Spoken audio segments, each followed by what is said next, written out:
Olá, meu nome é Rô e eu vou estar dando uma aulinha sobre como identificar um deadlock. O primeiro passo é a gente saber quando que a gente vai ter um deadlock, né?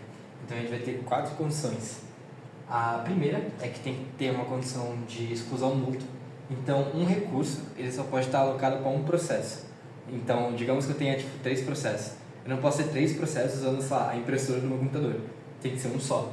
Então eu vou ter um recurso alocado a um processo. A segunda condição é a de posse e espera. Então, processos podem solicitar novos recursos. Então, digamos que, vamos falar algo do mundo real, assim, eu estou comendo, só que só tenho um garfo. Para eu comer, né, normalmente eu uso o garfo e uma faca. Então, se eu não só tenho um garfo, eu posso requisitar uma faca. Ou para recursos que estejam disponíveis na gaveta, ou posso esperar, sei lá, algum familiar meu acabar de comer e pegar a faca que ele está usando. O terceiro é uma condição de não preempção. Então, digamos que meu pai está comendo e ele tem uma faca e eu preciso de uma faca. Eu não vou falar, para de comer aí, me dá tua faca para eu usar tua faca. Eu tenho que esperar ele acabar de comer para poder pegar a faca para mim. Então, o não preempção, a preempção seria interrupção, né? Então, eu ia interromper o processo do meu pai, que está comendo, e para poder pegar a faca que ele está usando. Então, eu não posso interromper alguém para pegar um recurso. E por último, a gente tem que ter uma condição de espera circular. Jogando no mesmo exemplo, digamos que eu sei esse processo, então eu estou comendo e meu pai também está comendo. Só que meu pai agora não tem garfo e faca, meu pai só tem uma faca e eu tenho um garfo. Então eu tenho um garfo e meu pai tem uma faca. Eu preciso da faca para comer, então eu requiro, não sei se essa palavra existe, eu faço a requisição desse recurso, da faca. E meu pai faz a requisição do garfo. Só que meu pai não pode pegar o garfo na minha mão. Não nesse exemplo, por exemplo, na vida real talvez. Mas meu pai não vai poder pegar o garfo da minha mão. E nem eu a faca da mão dele. Então a gente vai ficar nesse eterno loop, gerando uma condição de espera circular. Então seriam essas as condições para ter um deadlock. Então, por exemplo, temos 2 casos, né? O caso em que a gente vai ter um recurso de cada tipo. Bom, um recurso de cada tipo é simples, né? É só a gente construir o gráfico e a gente ver se tem um ciclo. Se tiver um ciclo, a gente tem uma condição de espera circular e a gente também tem esses carinhas aqui em cima. Então vamos dar esse exemplo que eu acabei de dar. Então o A possui D e requer o B. Então, por exemplo, o processo de eu estar comendo, eu tenho um garfo e eu quero uma faca. Então eu estou aqui, eu tenho um garfo,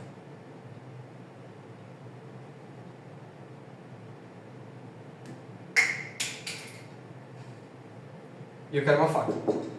Agora, o outro processo, ele possui a faca e quer o garfo. O processo C possui B, o recurso B, né? E requer o recurso D. Então, C, ele tem o B e quer o D. E percebe que a gente nunca vai acabar de comer, né? Porque eu vou estar esperando a faca e meu pai vai estar esperando o garfo. Então a gente vai ficar nesse loop infinito. Então se a gente começar aqui e se a gente fizer uma busca em profundidade, né, a gente vai cair onde a gente começou e a gente vai achar um ciclo. É bem nítido nesse exemplo, talvez alguns exemplos não sejam, mas, bom, é isso para um recurso de cada tipo. Agora, a gente tem quando tem mais de um recurso para cada tipo. Então a gente vai representar eles assim. A gente tem esse vetor, que ele vai guardar quanto de cada recurso a gente tem. Então digamos que a gente tem um recurso A, o recurso B, C e D. Aí eu tenho 4 do recurso A, 2 do recurso B, 3 do recurso C e 1 do recurso D, certo? Aqui são os recursos que estão disponíveis. Digamos que no exemplo que eu dei seria os talheres que estão na gaveta. Esses talheres estão na gaveta. Aqui são os processos. Digamos que agora tem 3 pessoas comendo.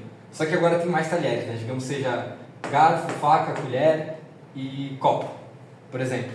Então a gente vai ter esses recursos alocados para cada pessoa. Fechou?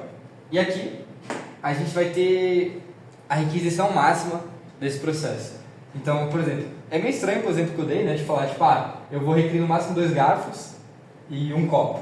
É meio estranho, mas para um exemplo de computador, sei lá, se fosse Blu-ray, scanner, faz sentido. Aí a gente tem os recursos, né? Então, se vocês olharem, se a gente pegar, por exemplo, esse recurso aqui, Pera, acho que eu botei coisa errada. Isso, não, tá certo. Ó, me confundi. Se a gente pegar esse cara aqui, somar e pegar esse cara aqui, a gente tem todos os recursos. Então, as pessoas estão usando esses talheres. Se somar com os que estão na gaveta, a gente tem todo mundo, certo? E essa é a requisição máxima. E para não ter deadlock, o que a gente tem que fazer? A gente tem que chamar uma ordem das pessoas comerem ou dos processos serem executados que a gente consiga dar esse recurso para eles, sem ficar nenhum esperando ninguém. Não sei se deu para entender, mas, por exemplo, digamos que eu preciso de 2 garfos e um copo, no máximo, assim. Eu preciso, quando eu vou comer, eu tenho que ter 2 garfos e um copo. Se eu vou pegar na gaveta, ou se eu vou esperar alguém acabar para conseguir, tanto faz. Então vamos ver aqui se a gente consegue fazer isso. Eu não resolvi, então vou resolver junto com vocês. E pensar aqui junto. Ó. Olhando assim, eu vou olhar os disponíveis e vou olhar esses caras. De primeira, alguém aqui consegue ser executado? Vamos ver. Ó. Esse cara aqui, ele tem 0 aqui e ele precisa de 2, né? Então esse cara aqui de cara assim, ele não pode ser executado. E nem esse, porque ele precisa desse 1. E nem esse cara, porque ele precisa desse 2 e desse 1. Fechou. Agora vamos ver, pegando na gaveta. Ó, esse cara aqui, eu já sei que eu consigo, né? Se eu pegar esses 2 aqui, digamos que seja esses 2 garfos. Eu pego esses 2 garfos, eu consigo comer já. Eu consigo processar esse cara aqui, o P3. Então digamos que o P3 seja o primeiro cara. Não sei se ele é o melhor, mas digamos que ele seja o primeiro cara que eu vou executar. Então, executamos o P3 comeu já, usou esses recursos, e agora ele vai liberar esses caras pra gente. Então, a gente pega essa linha e a gente soma ela nos recursos disponíveis. Então, agora eu vou ter 2 mais 1 mais 1, 2, e pega esses 2 aqui. Então, eu vou ter 2, 2, 2 e 0. Fechou. Agora, vamos ver se eu consigo executar o P2 com o que eu tenho de novo aqui. Ó, eu só preciso de 1, né? Não sei se dá pra ver. Aqui ele tem 2 e ele precisa de no máximo 1, então matou. Agora aqui ele precisa de 1. Mas a gente tem 1 na gaveta, a gente tem 2 na gaveta agora. Então dá pra pegar 1. Então a gente pode executar o 2. Começou a falhar. A gente pode executar o 2, correto? Então a gente pega essa linha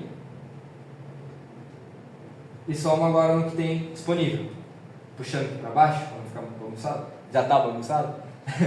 A gente vai somar, porque digamos que esse cara aqui, ele tem os recursos que ele precisa para comer. Então ele pegou aqui um disponível, conseguiu comer, conseguiu executar. Então ele vai liberar os recursos que ele estava usando. Então a gente pega esse cara aqui e soma no que tem disponível, né? A gente vai guardar o que ele estava usando na gaveta. Então a gente pega aqui 2 e 1. Para quem não percebeu, eu somei esse com esse, esse com esse, esse com esse e esse com esse. Normal, mesma coisa que o anterior. E por último, vamos ver se a gente consegue executar esse cara agora. E a gente consegue, né? Porque ele precisa de 2 aqui, que ele tem 0 no momento, e ele precisa de 1 aqui, mas ele tem 0 no momento. Só que na gaveta a gente tem, né? A gente tem 4 desse cara, então a gente consegue pegar 2, e aqui a gente tem 1 desse cara, então a gente consegue pegar 1, certo? Então a gente consegue executar o processo 1. Dessa forma, a gente guarda os recursos que ele tinha, e a gente conseguiu executar os processos sem precisar, sem ficar em uma espera infinita. Digamos que no final, vou dar um caso que daria errado. No final, esse cara aqui, o P1, ele precisasse de 5. Vocês percebem que esse 5 não tem como eu conseguir ele? Na gaveta eu só tinha 2, somado com 1 que ele tem aqui dá 3. Da onde vai vir esse recurso? Entendeu? Não tem ninguém com esse recurso. E pior, digamos que eu tivesse um outro recurso, um P0. E o P0, ele precisasse de um recurso que esse cara aqui tem. Digamos que ele precisasse desse 1. Certo? Por que ele precisasse desse 1? Aqui, eu vou escrever o P0. O P0, ele vai ser 0, 0 e 3. Vocês percebem que eu não vou conseguir executar o P0 antes de executar o P1. Correto? Por quê? Porque o P1, ele vai me dar esse 1, que eu preciso para somar com esse 2, para conseguir esse 3. Fechou? Então esse é o recurso máximo que meu P0 pode pedir. Então P0 depende da execução do meu P1. Mas aí, digamos que o meu P1 ele tivesse um requisito máximo de 8 aqui. Caraca, agora eu preciso de 8 caras nessa primeira casa. Só que o meu P1 não tem ninguém. E na gaveta só tem 4. Aí de onde vem esses 4? Daqui. Caramba, eu preciso executar o P0 para conseguir esses 4, para pegar mais esses 4 aqui da gaveta e executar o meu novo P1, que precisa de 8. Aí vocês percebem que o P1 depende do P0 e o P0 depende do P1, e eles vão ficar num loop infinito, e a gente não vai conseguir resolver isso. Isso vai dar um deadlock. Então, essa é a minha explicação de como identificar um deadlock. De maneira rápida, bem improvisada, mas bem natural, assim. Espero que vocês tenham gostado.